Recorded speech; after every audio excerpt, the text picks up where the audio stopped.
어느덧 이제 빌립보서 이제 마지막 부분에 저희들이 이제 와 있습니다.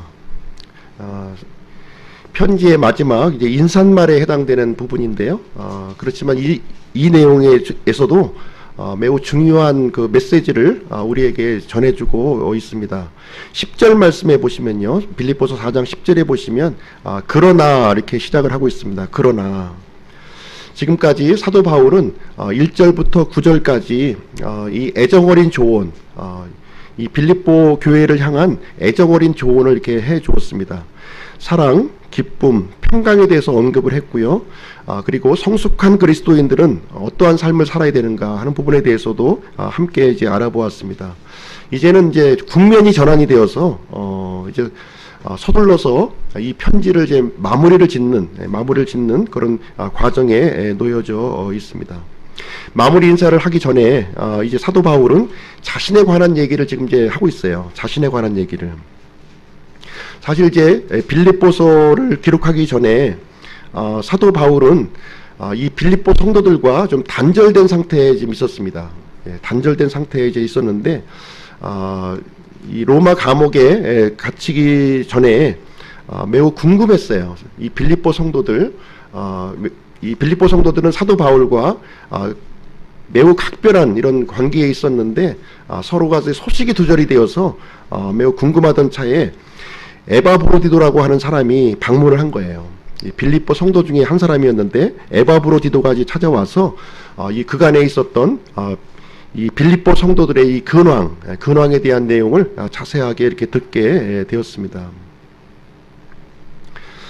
이 빌립보 성도와 이제 사도 바울의 관계는 다른 그 여러 교회들도 있었지만 매우 아주 그 각별했어요. 절친한 친구의 관계에 있었다, 이렇게 볼 수가 있습니다. 소식을 듣지 않으면 한시라도 이렇게 견딜 수가 없는. 그래서 사도 바울이 이 전도 여행을 이제 여러 곳을 이제 다녔는데 그런 중에서도 굉장히 이렇게 서로가 소식을 이렇게 주고받는 이런 각별한 관계, 그 어느 교회보다도 각별한 관계에 이제 있었습니다. 그런데 이 빌립보 성도들하고 이제 이 관계가 좀 약간 떨어져 있었던 그런 기간이 이제 있었던 거예요. 그 전의 상황을 좀 이제 얘기해주고 있는데 15절, 16절 한번 보겠습니다. 15절, 16절. 빌립보 사람들아, 이제 너희도 알거니와 복음의 초기에 내가 마케도니아를 떠날 때에 주고받는 일로 나와 나눈 교회가 오직 너희 외에는 없었느니라. 심지어 데살로니가에 있을 때에도 너희가 한 번 그리고 또 다시 내 필요를 위해 보내었느니라. 이 빌립보 교회는 이 사도 바울의 그 사역을 통해서 이렇게 세워졌는데요. 그 이후로 이렇게 그 끊임없이 이렇게 사도 바울과 연락하는 관계에 있었고, 사도 바울의 이 필요를 도와주는 그런 유일한 어떻게 보면 유일한 교회라고도 할 수 있는데요. 그 사역에 필요한 것들을 이렇게 공급을 해주는 그런 교회였습니다. 그런데 이 교회가 어느 날인가 이제 소식이 단절이 된 거예요. 사도 바울하고. 왜 끊어졌을까? 도대체 사도 바울에게 이제 어떤 일이 있었을까 하는 내용을 이제 우리가 살펴보기를 원하는데요. 이 빌립보 교회는 이제 언제 세워졌냐면 사도 바울이 이제 3차 전도 여행을 이제 진행하게 되는데 2차 전도 여행 때 이렇게 세워졌습니다. 2차 전도 여행 초기 때 이렇게 세워졌어요. 그 이후로 2차 전도 여행, 3차 전도 여행을 하면서 사도 바울과 이 빌립보 교회는 이렇게 긴밀하게 연락하는 관계에 이제 놓여져 있었습니다. 그런데 3차 전도 여행이 마치면서 이 사도 바울은 이제 예루살렘으로 이제 돌아오게 되었는데 그 이후로부터 이제 소식이 이제 단절되는 그런 일이 이제 생겨나게 되었습니다.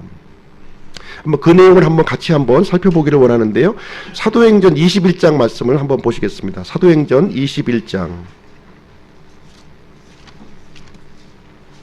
빌립보서는 그대로 두시고요. 사도행전 21장 1절부터 약간 좀 긴데요. 14절까지 한번 보도록 하겠습니다.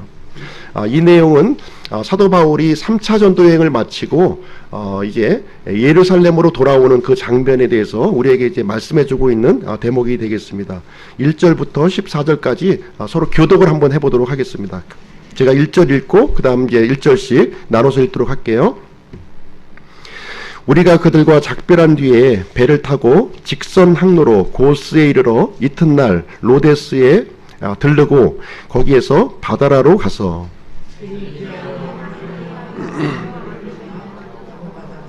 이제 키프로스를 발견하매 그것을 왼편에 두고 시리아로 항해하여 두로에서 내렸으니 이는 거기서 배가 짐을 풀어야 했기 때문이더라.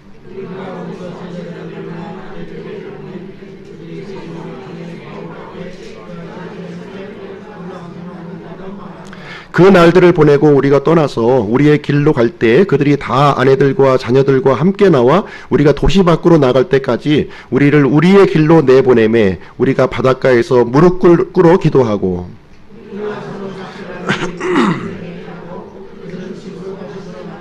우리가 두로를 떠나 우리의 항해를 마치고 톨레마이에 이르러 형제들에게 문안한 뒤 그들과 함께 하루를 지내고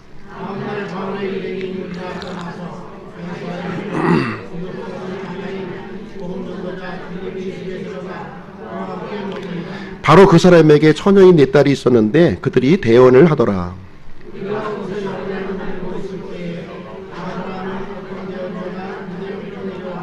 우리에게 이르러 바울의 띠를 가져다가 자기의 손발을 묶고 이르기를 성령님께서 이같이 말씀하시되 예루살렘에서 유대인들이 이 띠의 임자를 이같이 묶고 유대인 이방인들의 손에 넘겨주리라 하신다 하거늘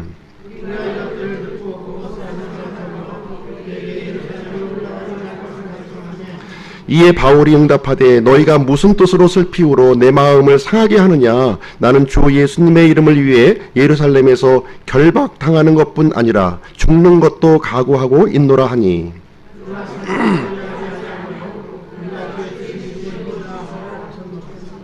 예. 14절까지 말씀을 우리가 읽어보았는데요. 이제 사도 바울은 3차 전도행을 마치고 이제 예루살렘으로 이제 돌아오는 그런 여정에 지금 이제 놓여져 있는 것입니다. 3절 말씀에 보시면 두로라고 하는 지방에 이제 도착을 했다 이렇게 얘기를 하고 있습니다. 두로가 어디냐면은 이스라엘의 이제 북부 지역 해안 쪽에 있는 도시예요. 두로와 시돈 이제 들어보셨죠? 두로 지방에 이제 도착을 이제 한 겁니다. 지금의 레바논에 해당되는 그런 지역이 이제 되겠습니다.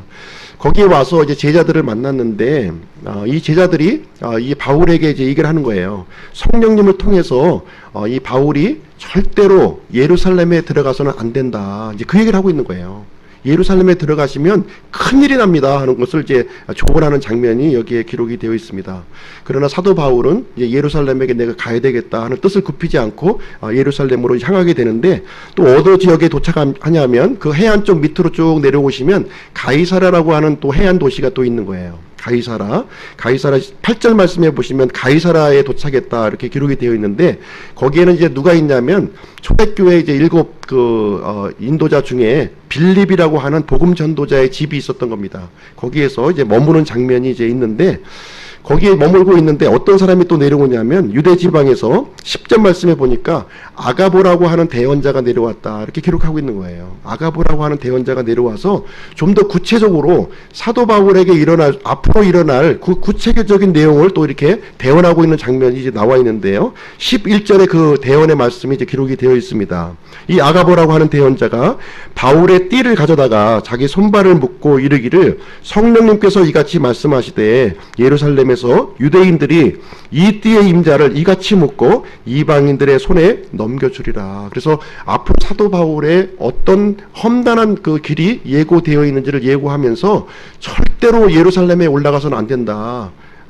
심지어 생명까지 이제 위험할 수 있다 얘기하면서 간곡히 만류하는 장면이 여기에 기록이 되어 있는 거예요. 그러니까 13절 말씀에 이제 사도 바울이 이제 말하기를 무슨 뜻으로 슬피우로 내 마음을 이렇게 상하게 하느냐 이렇게 하면서 이제 뭐라고 얘기하냐면요.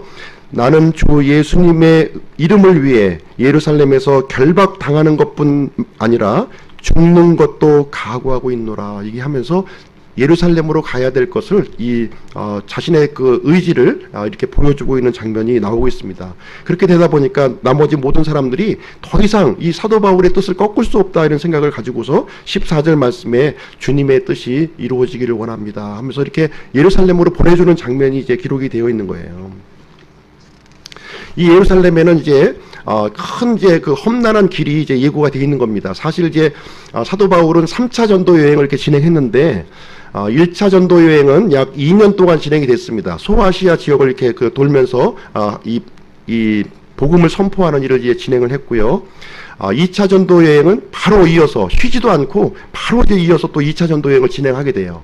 1차 전도 여행 때 그 방문했던 지역을 다시 한번 방문하기를 원하는데 성령님께서 그 길을 막으셔가지고 아시아에서 이 마케도니아 쪽으로 하나님의 복음이 선포되어야 될 것을 이렇게 이 방향을 바꾸시는 장면이 이제 기록이 되어 있습니다. 이 마케도니아는 이제 어떤 지역이냐면 지금의 이제 유럽 지역이에요. 유럽 지역에 이제 아시아 지역의 이 복음 선포보다도 유럽 지역에 선포해야 될 것을 지금 이제 성령님께서 이렇게 알려주시는 장면이 나오게 됩니다.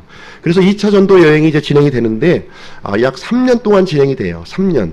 그때 최초로 개척한 교회가 어디냐면 바로 빌립보 교회입니다. 유럽의 최초의 교회가 빌립보 교회예요. 최초의 교회라다 보니까 아마 각별한 애정도 갖고 있었을 것이고요. 또 사도 바울과 긴밀한 이런 절친한 친구 관계에 놓여져 있는 모습을 우리는 이제 보여주고 있습니다. 그리고 나서 이제 3차 전도 여행이 이제 진행이 됩니다. 3차 전도 여행은 약 5년 동안 이제 진행이 돼요. 5년 동안 굉장히 먼 거리를 이렇게 진행합니다. 지금과 같이 교통이 발달되지도 않았고 그런 그 상황에서 이 걸어서 또 배로 이렇게 이동하는 것은 굉장히 어려운 그런 걸음이었지만 약 5년 동안 이렇게 3차 전도 여행을 진행하면서 이 빌립보 성도들과 이 바울은 굉장히 친밀하게 이렇게 연락하고 또 서로의 필요를 공급하는 이런 관계에 이제 놓여져 있었습니다. 근데 이제 예루살렘에 이제 올라가게 되면서 사도 바울에게는 지금까지 겪어보지 못했던 더 큰 위험이 이제 여기 앞에 이제 놓이게 되어진 거예요. 이 아시아 지역에 있었던 이 유대인들이 예루살렘에 와서 이제 바울을 죽이겠다고 이 칼을 가는 유대인들이 지금 이제 진을 치고 있었던 거예요. 바울이 이제 들어오기만 하면은 이제 바울을 이제 우리가 죽여버려야 되겠다 하는 이런 이 먹지도 마시지도 않고 아주 그냥 절치부심 기다리고 있었던 유대인들이 있었다고 하는 사실을 보여주고 있습니다. 결국 이제 사도 바울은 예루살렘에 올라가서 유대인들의 이제 공격을 받게 됩니다. 그러나 이제 사도 바울이 로마의 이제 시민권자다 보니까 이 사적인 이런 위해는 이제 가하지 못하고 결국은 이제 재판에 회부가 되는 일이 이제 거기에 기록이 되어 있습니다. 그래서 사도 바울은 피의자 신분으로 약 1년 동안 재판을 받게 돼요. 이스라엘의 여러 곳을 이렇게 또 이렇게 옮겨 다니면서 피의자 신분으로 이제 재판을 받는 일이 이제 기록이 되어 있습니다. 아마 이 피의자 신분으로 이제 감옥에 갇히면서 빌립보 성도들과 이런 소식이 좀 그동안에 단절되지 않았나 이런 생각이 이제 들게 됩니다. 나중에 이제 재판이 마치고 이제 로마로 이제 항해가 되는데 로마의 그 항해도 역시 사도행전 기록을 살펴보시면 순탄하지 않은 기록을 우리는 이제 살펴볼 수 있어요.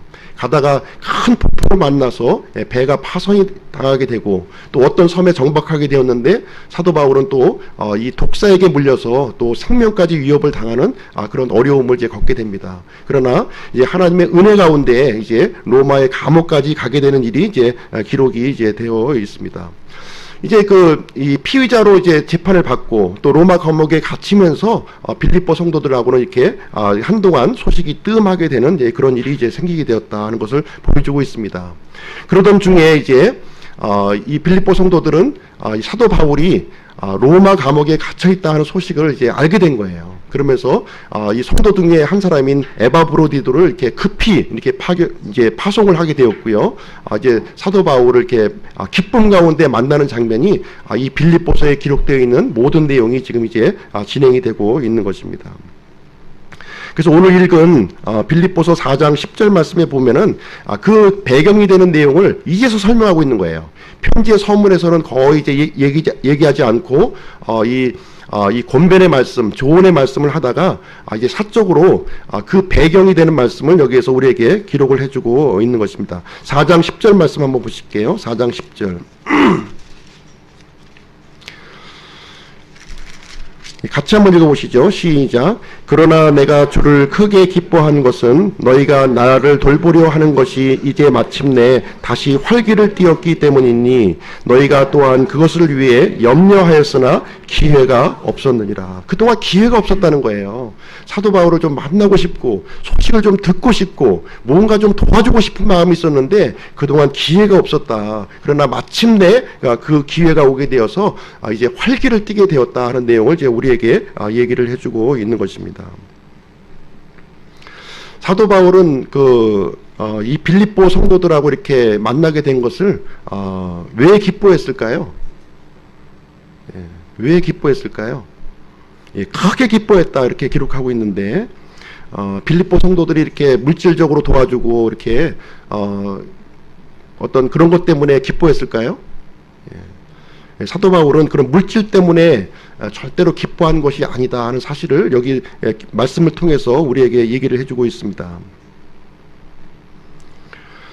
사도 바울은 성도들로부터 물질을 결코 이게 바라고서 이 사역을 감당하지 않았다 우리에게 얘기를 해주고 있습니다. 사도행전 20장 33절 34절에 보시면 이런 기록이 나옵니다. 제가 한번 읽어드릴게요. 내가 어떤 사람의 은이나 금이나 옷을 탐내지 아니하였으며 참으로 너희가 알거니와 내가 이 손으로 나의 필요한 것들을 마련하였고 또 나와 함께 한 자들을 섬겼노라. 바울은 은이나 금이나 하나님의 일을 진행하면서 어떤 재물도 이 사람들로부터 탐하지 아니하였다 이렇게 기록하고 있습니다. 뿐만 아니라 자신의 필요한 것들을 위해서 손수로 자신이 일을 하면서 바울은 어떤 일을 했죠? 천막을 만드는 일을 했습니다. 천막을 만드는 일을 하면서 자신의 필요를 이렇게 공급하였다 이렇게 기록하고 있습니다. 뿐만 아니라 자신이 버는 것을 가지고 다른 사람들을 섬기는 일을 이렇게 했다고 우리에게 말씀을 해주고 있어요. 사도 바울은 지금까지 로마의 감옥에 갇히기까지 외로운 싸움을 하고 있었던 거예요. 외로운 싸움, 자기 혼자만의 싸움을 이렇게 했는데 빌립보 성도들의 이런 소식, 근황을 듣게 되면서 내가 혼자가 아니구나, 내가 혼자 이 복음을 위해서 싸운 것이 아니구나 하는 사실을 이제 알게 되었고 주님께 크게 기뻐했다고 지금 여기 기록하고 있는 이 본문 말씀의 배경을 우리에게 말씀해 주고 있는 것입니다. 그래서 오늘 전하고자 하는 하나님의 말씀은 나를 강하게 하시는 그리스도라고 하는 제목을 가지고 오늘 본문의 말씀을 전하도록 하겠습니다. 4장 13절 말씀을 보시면 나를 강하게 하시는 그리스도를 통해 내가 모든 것을 할 수 있느니라 하는 구절이 여기에 기록이 되어 있어요. 먼저 이 구절을 오해해서는 안 됩니다. 오해해서는 안 돼요. 모든 것을 할 수 있다는 부분에 우리가 초점을 맞추면 안 되는 것이고요. 성경에 이렇게 한 부분을 엉뚱하게 적용하면 우리는 안 됩니다. 요즘에 보시면 나는 모든 것을 할 수 있다. I can do. 하면 된다. 안 되면 되게 하라. 될 때까지 하라. 이런 내용을 말하고 있는 것이 절대로 아닙니다. 이 구절 역시 긍정의 힘, 적극적인 사고방식을 지지하는 구절로 이제 많이 이제 사용되고 있는 구절인데요. 성경을 절대로 이런 자기 암시나 심리요법을 가르치는 책으로 우리가 이해해서는 절대로 안 된다고 하는 사실입니다. 내가 모든 것을 할 수 있다. 나를 강하게 하시는 그리스도를 통해 내가 모든 것을 할 수 있느니라 이렇게 말씀하고 있는 거예요. 이 말씀은 내가 모든 것을 할 수 있다는 내용을 말씀하고 있는 것이 아니라 그리스도의 능력을 통해서 모든 것을 할 수 있다는 사실을 우리에게 가르쳐주고 있는 말씀입니다. 나의 힘으로는 불가능하다는 얘기를 지금 해주고 있는 거예요. 내가 할 수 있다고 가르치는 것은 성경 기록과 정반대의 얘기를 지금 이제 가르쳐주고 있는 내용입니다. 이 구절에서 핵심이 무엇이냐면은 열쇠가 되는 구절이 내가 아니라 바로 그리스도예요. 그리스도가 그 초점에 있는 것입니다. 그리스도께서 나를 강하게 해주셨던 것이고요. 그리스도를 통해서 내가 모든 것을 할 수 있다고 우리에게 말씀을 해주고 있는 것입니다. 그래서 오늘 본문의 말씀을 통해서 제가 이제 세 가지 내용을 전하고자 하는데요. 예수 그리스도는 모든 환경에서 만족하게 해주신다는 거예요. 예수 그리스도는 모든 환경에서 만족하게 해주신다. 두 번째는 능력의 근원이 예수 그리스도시라는 것입니다. 세 번째는 예수 그리스도를 통해서 모든 것을 할 수 있다 하는 내용을 이제 우리에게 얘기해 주고 있습니다. 그래서 첫 번째 우리가 이제 살펴볼 내용은 무엇이냐면 예수 그리스도는 모든 환경에서 만족을 주신다는 거예요. 모든 환경에서 만족을 주신다. 사도 바울은 지금까지 이제 복음을 전하는 사역을 하면서 많은 환경들을 이렇게 경험을 했습니다.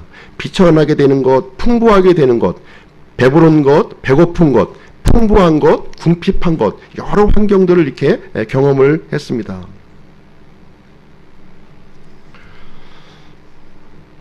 우리에게 이제 좋은 환경이 이제 있으면 기분이 좋죠. 예. 그러니까 우리에게 좋은 환경, 좋은 일이 생기면은 기분이 좋습니다. 예를 들면은 결혼을 한다든가 새 집을 새 자동차를 구입했다든가 승진을 하게 되면은 기분이 좋습니다. 그렇죠? 예, 기분이 좋습니다. 그러나 나쁜 환경이 다가오면 또 우리가 낙심을 하게 돼요. 예, 낙심할 수밖에 없는 것이 이제 우리 사람의 모습입니다. 예를 들면 교통사고를 났다든가 아니면 시험에 낙방을 했다든가 또 하던 사업이 파산을 했다든가 하게 되면 우리는 낙심을 하게 된다는 내용을 우리는 이제 알 수가 있습니다. 근데 성경에서 우리에게 가르쳐주는 내용은 무엇이냐면 이 두 가지 케이스 모두 만족하기가 쉽지 않다는 거예요. 예, 좋은 환경은 만족하기가 쉽고 나쁜 환경은 만족하기가 어렵다고 생각할 수가 있는데 좋은 환경, 나쁜 환경 모두 다 만족하기가 쉽지 않다는 내용을 우리에게 얘기를 해주고 있습니다. 왜 그러냐면 만족은 이런 소유, 외적인 환경에 있지 않다는 것을 우리에게 말씀해주고 있기 때문에 그렇습니다. 잠언 30장 8절 9절 말씀에 보면 어떤 내용이 나와 있냐면 이런 기도가 나와요. 나를 부하게도 마옵시고 가난하게도 마옵시고 하는 내용이 나옵니다. 예. 내가 부유하게 되면 어떤 일이 생깁니까? 하나님을 잊어버릴까 두렵다는 거예요. 예. 또 가난하게 되면 어떻게 됩니까? 너무나도 가난하게 되면 내가 도둑질을 해서 하나님의 이름을 헛되이 취할까 두렵다. 그래서 나를 부하게도 마시고 가난하게도 말해달라고 이렇게 기록하고 있습니다. 잠언서에 이어서 전도서의 기록을 보시면 이 솔로몬이 기록한 글인데요. 솔로몬은 이 세상의 모든 것들을 다 갖고 있었던 사람이에요. 솔로몬만큼 이 많은 것들을 소유했던 사람은 단 한 사람도 없습니다. 그러나 이 전도자가 결론적으로 기록한 내용이 무엇이냐면 사람이 해 아래서 하는 모든 수고가 헛되다 하는 것을 우리에게 얘기를 해주고 있습니다. 하나님이 없는 이런 부유함, 하나님이 없는 이런 이 풍요로움은 헛되다는 사실을 우리에게 알려주고 있어요. 아무 소용이 없다는 거예요. 그 순간에는 일시적으로 우리에게 만족감을 줄지 모르지만은 궁극적으로는 그 소유를 통해서 우리가 만족을 얻을 수 없다 하는 내용을 해주고 있습니다. 하나님이 없는 인생, 하나님이 없는 이런 수고들은 아무 소용이 없다는 거예요. 헛되다 하는 것을 우리에게 얘기를 해주고 있습니다. 그런 차원에서 이제 사도 바울은 11절, 12절 말씀을 빌립보서를 통해서 이제 말씀을 하고 있는 것입니다. 11절, 12절 한번 볼게요. 예, 같이 한번 읽어보겠습니다. 시작. 내가 궁핍함으로 말하지 아니하노라. 내가 어떤 처지에 있든지 거기에 만족하는 것을 내가 배웠노니 내가 비천하게 되는 것도 알고 풍부하게 되는 것도 알아. 어디에서나 모든 일에서 배부른 것과 배고픈 것, 풍부한 것과 궁핍당하는 것을 다 배웠노라. 예, 사도 바울은 좋은 환경이 나에게 만족을 주고 나쁜 환경이 나에게 낙심과 낙담을 준다 이렇게 얘기하지 않고 있어요. 어떻게 얘기하냐면 나에게 닥쳐지는 이 모든 환경을 내가 만족하는 법을 배웠다 이렇게 지금 얘기를 해주고 있는 것입니다. 사실 만족이라고 하는 것이 좋은 환경에서 오지 않는다는 거예요. 우리가 자세히 살펴보게 되면 이 환경이라고 하는 것은 양면성을 갖고 있다는 거예요. 양면성.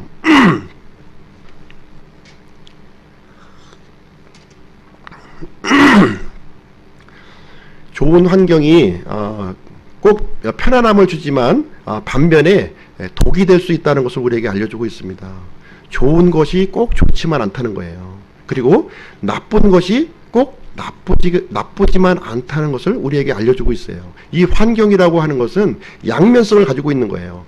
좋은 것이 좋아하고 좋은 것만 쫓아갔을 때에는 그 뒤에는 독이 있다는 거예요. 독이. 그러나 나쁜 것이라고 무조건 배척할 필요도 없다는 거예요. 나쁜 것을 통해서 하나님께서는 우리에게 좋은 것을 주실 수도 있다 하는 내용을 우리에게 알려주고 있는 것이고요. 사도 바울은 그 사실을 배운 거예요. 그 사실을 배웠다고 지금 얘기하고 있습니다. 11절에서도 배웠다, 12절에서도 배웠노라 이렇게 얘기하고 있습니다. 이 좋은 환경, 나쁜 환경, 내 인생에서 닥쳐지는 좋은 것과 나쁜 것 모든 것을 통해서 내가 만족하는 법을 배웠다 이렇게 기록을 해주고 있는 것입니다. 자, 바울은 그러면 어떻게 이런 만족한 모든 처지에서 만족하는 법을 배웠을까 하는 내용입니다. 어떻게 해서 이 모든 환경에 대해서 만족하는 법을 배웠을까 하는 것을 이제 얘기해주고 있는데요. 그 핵심이 되는 내용이 무엇이냐면 바로 그리스도가 개입되었을 때 바뀌어진다는 거예요. 예, 그리스도가 개입되어질 때 이 좋은 환경이 나에게 유익이 되고 나쁜 환경도 나에게 유익이 된다고 하는 사실을 우리에게 알려주고 있습니다. 인생에 그리스도가 들어오는 순간, 내게 닥쳐져 있는 이 환경에 그리스도가 들어오는 순간 이 의미가 다른 의미로 나에게 다가오게 되었다, 이렇게 기록하고 있습니다. 사도 바울만큼 험난한 인생을 살았던 사람이 없어요. 예, 구약 시대에 보면은 욥이라는 사람이 고난을 많이 겪었습니다. 신약 시대에서 보시면 사도 바울이 욥과 같은 그런 고난을 겪었던 모습을 우리는 살펴볼 수가 있습니다. 이런 가운데에서도 사도 바울이 모든 처지에서 내가 만족하는 법을 배웠다, 이렇게 기록하고 있는데요. 우리의 인생에 이렇게 그리스도가 들어오는 순간 모든 것이 달라지는 경험을 사도 바울은 지금 이제 해주고 있는 것입니다. 출애굽기 15장의 내용을 우리가 살펴보시면 이스라엘 백성들이 이집트 땅에서 이렇게 탈출을 해서 이제 광야로 들어오는 장면이 거기에 기록이 되어 있습니다. 하나님께서 놀라운 기적을 통해서 이 파라오의 손에서 이집트를 이제 구출해 주셨어요. 그리고 눈앞에 펼쳐져 있는 이 홍해 바다를 기적으로 이렇게 갈르셔서 이 홍해 바다를 건너도록 이렇게 해주셨습니다. 마침내 이제 광야로 들어왔는데 어떤 일이 이제 발생이 되어 있냐면 거기에서 이제 물을 만난 거예요. 물. 예. 아주 그 시원한 물을 이렇게 만났습니다.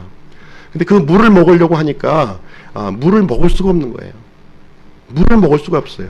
너무나 써서 그 물을 먹을 수가 없는 거예요. 그래서 이 백성들은 이제 불평을 하게 됩니다. 어떻게 해서 어쩌자고 우리를 이 광야로 내몰아서 우리를 죽게 하는가 하면서 불평과 원망을 하는 장면이 거기에 이제 기록이 되어 있습니다. 그때 이제 모세가 이제 하나님 앞에 기도하는 장면이 나와요. 하나님께 기도하니까 하나님께서 이 처방책을 하나 이제 알려주십니다. 어떤 처방책이냐면 저기 보이는 나무 하나를 그 물 속에 집어넣어라. 상식적으로 이해가 되시나요? 써서 지금 못 먹겠는데 이 죽음의 물인데 나무 하나를 집어넣으라니 상식적으로 이해할 수 없는 그 명령을 하시는 거예요. 그러나 내 머리로 이해할 수 없었지만 하나님의 말씀에 의지해서 그 나무를 집어넣었을 때 그 물이 써서 못 먹을 그 물이 이제 물이 변화가 되었습니다. 먹을 수 있는 물로 바뀌어진 거예요. 그전에는 죽음의 물이요, 사망의 물이요, 써서 먹을 수 없는 물이었는데 하나님의 말씀대로 그 명령대로 순종했을 때 그 나무를 집어넣었을 때 생명의 물이요, 단물로 이렇게 바뀌어졌다. 이렇게 충분히 이 갈증을 해결할 수 있는 생명의 물로 바뀌어졌다고 이렇게 얘기를 해주고 있습니다. 우리 인생에 이렇게 그리스도께서 들어오셨을 때 모든 것을 바꿔주신다고 하는 사실을 우리에게 보여주고 있습니다. 예. 아무리 힘든 것도 아무리 어려운 것도 그리스도가 들어오는 순간 그 모든 것이 이제 바뀌어지는 경험을 우리에게 하고 있는 것이고요. 사도 바울은 그것을 경험했다는 거예요. 사도 바울은 그 경험한 모습을 얘기를 해주고 있습니다. 그리스도가 없는 인생의 풍요함, 풍요함이 있을 수도 있고 궁핍함도 있을 수가 있어요. 그 인생의 풍요함, 궁핍함은 아무 소용이 없어요. 그것은 헛된 수고에 불과하다, 이렇게 우리에게 가르쳐주고 있는 것입니다. 그러나 그리스도가 개입했을 때는 달라진다는 거예요. 그 풍요함이 달라진다는 겁니다. 그 궁핍함이 달라진다고 하는 사실을 우리에게 얘기해주고 있는 거예요. 사도 바울에게 이 풍요함이 다가왔을 때 어떻게 했습니까? 그리스도와 함께 그리스도를 더욱더 열심히 섬기는 그 일을 진행하지 않았습니까? 그러나 그 궁핍함이 다가왔을 때, 그리스도와 함께 궁핍함을 다가왔을 때 그 고난의 의미가 달라진 거예요. 나를 포기하게 되고 나를 통해서 그리스도의 이 능력이 나타나는 그런 놀라운 경험을 하게 되었다고 이렇게 얘기를 하고 있습니다. 사실 사도 바울에게는 이제 몸에 가시가 있었어요. 가시. 가시 아시죠? 뭐 이게 꽂히는 가시가 아니라 굉장히 이제 육신적인 어떤 질병을 가지고 있었다, 이렇게 기록을 하고 있습니다. 그래서 사도 바울은 이제 주님께 이 가시를 좀 없애달라고 간청을 한 거예요. 3번씩이나 간청을 했습니다. 제발 이 육신의 가시를 좀 없애주세요. 이렇게 3번이나 간청했는데 하나님께서는 이것을 이제 들어주시지 않으신 거예요. 예, 응답해 주시지 않으셨어요. 뭐라고 말씀하셨냐면 내 은혜가 내게 족하도다. 나의 강한 능력은 약한 데서 완전하게 되느니라. 이렇게 말씀하고 있는 겁니다. 내가 강한 순간, 내가 강해지면 하나님의 능력이 나타날 수가 없다는 거예요. 내 힘이 강하게 이 힘을 주고 있는 이상 하나님의 능력이 나타날 수가 없다는 것입니다. 사도 바울의 이 약함을 통해서 이 하나님의 이 권능, 예수 그리스도의 이 능력이 나타나는 그런 놀라운 계기가 되었다고 얘기를 해주고 있는 것입니다. 그래서 사도 바울은 나의 연약함을 자랑한다고 그랬어요. 나의 연약함. 오히려 나의 연약함이 생기게 되면 그 일을 통해서 내가 오히려 자랑하겠다. 왜냐? 나의 연약함을 통해서 그리스도의 이 권능이 나를 통해서 드러나는 것이 있지 않느냐 하면서 그것을 자랑하는 모습을 우리는 볼 수가 있습니다. 지금 현재 견딜 수 없는 고통에 이렇게 계시는 분이 혹시 계신가요? 그리스도의 능력이 나타나는 그런 기회로 삼으시기를 바랍니다. 혹시 풍족하고 평안한 중에 있습니까? 그럼 그 풍족함을 통해서 그리스도의 영광을 위해서 놀라운 쓰임을 받으시기를 간절히 원합니다. 그래서 바울은 어떤 처지에 있든지 궁핍한 가운데 있었든지 풍요 가운데 있었든지 만족하는 법을 배웠다는 내용을 우리에게 이제 알려주고 있는 것입니다. 바울의 삶의 목적이 어디에 있었냐면 이런 그 재물의 풍족함, 어떤 인생의 성공에 두었던 것이 아니에요. 바울의 목적이 무엇이었습니까? 바로 그리스도에게 있었다는 거예요. 그리스도에게 초점을 맞추니까 어떤 환경이 나에게 오더라도 아무 상관이 없다는 거예요. 오히려 그것을 통해서 내가 기뻐한다고 지금 얘기를 하고 있는 모습을 이제 얘기해 주고 있습니다. 이 환경을 초월하는 그런 믿음을 소유하게 되었습니다. 두 번째로 이제 살펴볼 내용을 이제 한번 말씀드리겠습니다. 두 번째는 능력의 근원이 그리스도시라는 거예요. 능력의 근원이. 능력의 이 근원이 나에게 있는 것이 아니라 그리스도, 예수 그리스도에게 있다 하는 것을 말씀해 주고 있는 것입니다. 나를 강하게 하시는 분이 그리스도다 하는 것을 얘기해 주고 있습니다. 그리스도는 어떤 능력을 갖고 계십니까? 그리스도께서 갖고 계신 능력은 무엇이냐면 바로 십자가의 능력이에요. 십자가의 능력입니다. 하나님의 아들로서 이 비천한 사람의 몸을 입고 희생원물이 되어서 십자가에서 죽으시고 3일 만에 부활하신 그 능력을 우리에게 말씀해 주고 있습니다. 예수 그리스도의 능력은 죽음을 능가하는 능력이요 세상과 마귀를 능가하는 능력이다 이렇게 얘기를 해주고 있습니다. 이 능력은 우리 사람에게 없는 거예요. 오직 예수 그리스도에게만 있다 하는 것을 우리에게 말씀해 주고 있습니다. 우리는 단지 이 놀라운 능력, 이 놀라운 권능을 담고 있는 질그릇에 불과하다 이렇게 얘기를 해주고 있습니다. 질그릇에 불과하다. 그 말씀을 한번 찾아보도록 할게요. 고린도후서 4장 말씀 한번 보겠습니다.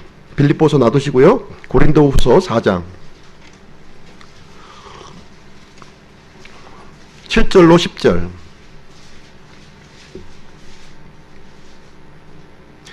같이 한 목소리로 한번 읽어보도록 하겠습니다. 시작. 그러나 우리가 이 보배를 질그릇 안에 가지고 있나니 이것은 뛰어난 권능이 하나님에게서 나며 우리에게서 나지 아니하게 하려 함이라. 우리가 사방에서 고난을 당하나 괴로워하지 아니하며 난처한 일을 당하나 절망하지 아니하고 핍박을 받으나 버림받지 아니하며 거꾸러뜨림을 당하나 망하지 아니하고 우리가 항상 주 예수님의 죽으심을 몸에 짊어짐은 예수님의 생명 또한 우리 몸에 나타나게 하려 함이라. 우리의 몸은 질그릇이라고 우리에게 얘기를 해주고 있습니다. 질그릇에 불과한 거예요. 뛰어난 권능은 우리 몸 안에 있는 예수 그리스도의 권능을 우리에게 얘기해주고 있습니다. 그러면 이 뛰어난 권능을 나타나게 하려면 어떻게 해야 되느냐? 방법은 하나예요. 이 질그릇이 깨어지면 되는 겁니다. 질그릇이 깨어져야 돼요. 질그릇이 깨어지지 않는 한 이 하나님의 능력이 나타날 수 없다 이렇게 얘기를 해주고 있는 거예요. 질그릇이 깨어지는 것이 사실 쉬운 것은 아닙니다. 어려운 거예요. 어려움을 우리가 통과해야만 내가 깨어지고 그리스도의 권능이 이제 나타나는 것을 보여주고 있습니다. 마치 옥합이 깨트려졌을 때 옥합 안에 있는 향료가 이렇게 흘러나오는 모습을 우리가 볼 수가 있는 거예요. 옥합이 깨어지지 않으면 그 향료가 흘러나오지 않습니다.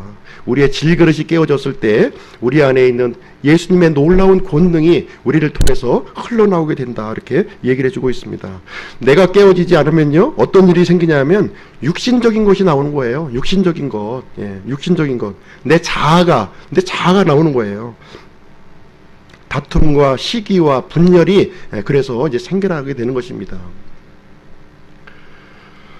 그래서 사도 바울은 고린도전서 15장 31절에 보시면 날마다 죽는다, 날마다 죽는다라는 고백을 한 거예요. 날마다 죽는다.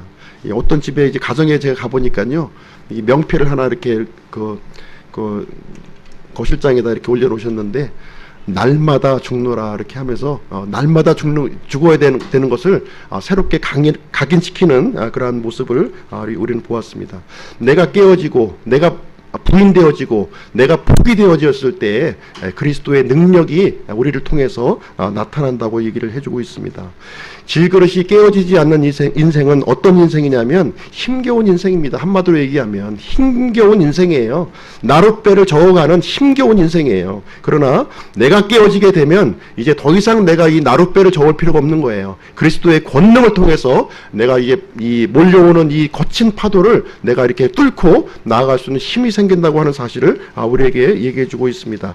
이사야서 40장 31절 말씀해 보시면, 오직 주를 우러러 바라는 자들은 자기 힘을 회복하리니 그들은 독수리같이 날개치며 올라갈 것이요 달려가도 피곤하지 아니하고 걸어가도 기진하지 아니하리로다, 이렇게 우리에게 말씀을 해주고 있습니다. 인생의 폭풍이 아무리 몰아쳐도 우리는 그리스도의 권능으로 넉넉하게 이길 수 있다고 우리에게 말씀을 해주고 있습니다.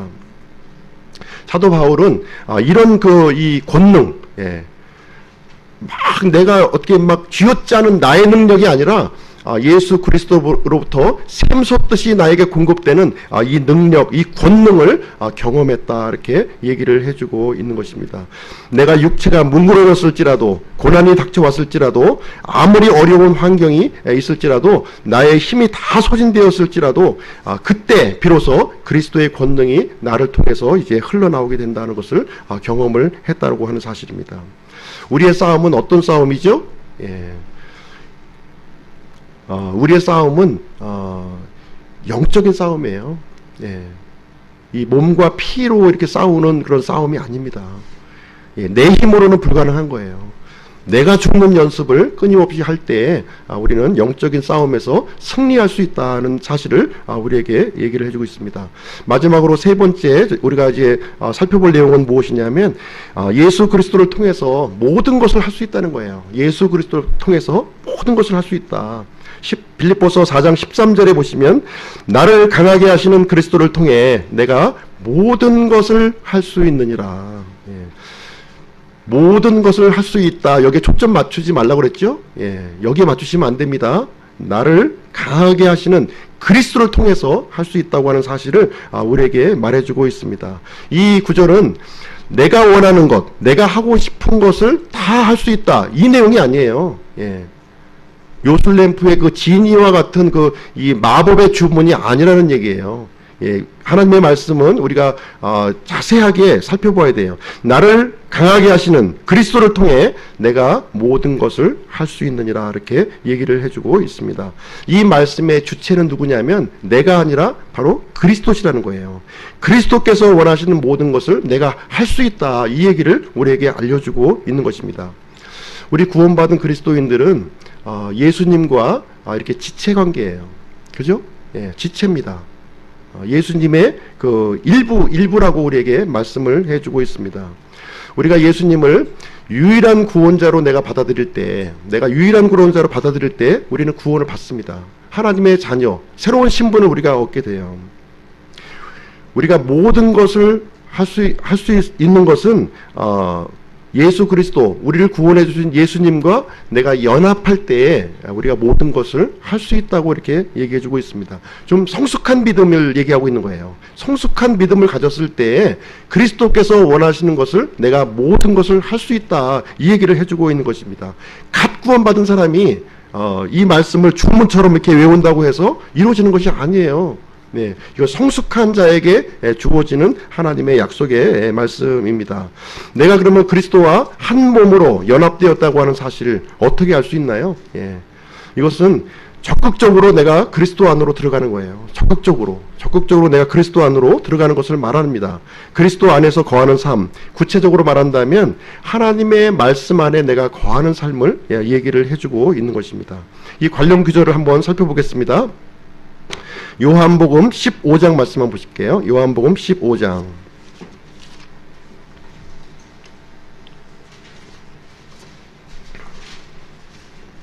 요한복음 15장 7절 8절.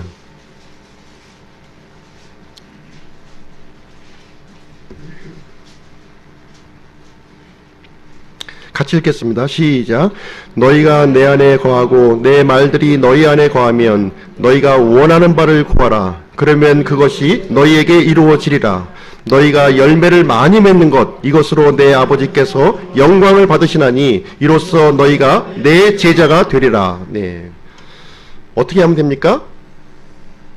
너희가 내 안에 거하고 그리스도 안에 거하고 내 말들이 너희 안에 거할 때 우리가 주 예수님과 연합된 자, 한 몸이 된다는 사실을 우리에게 얘기해 주고 있고요. 그렇게 되면 너희가 원하는 바를 구하라. 그러면 그것이 너희에게 이루어진다고 우리에게 말씀을 해주고 있는 것이에요.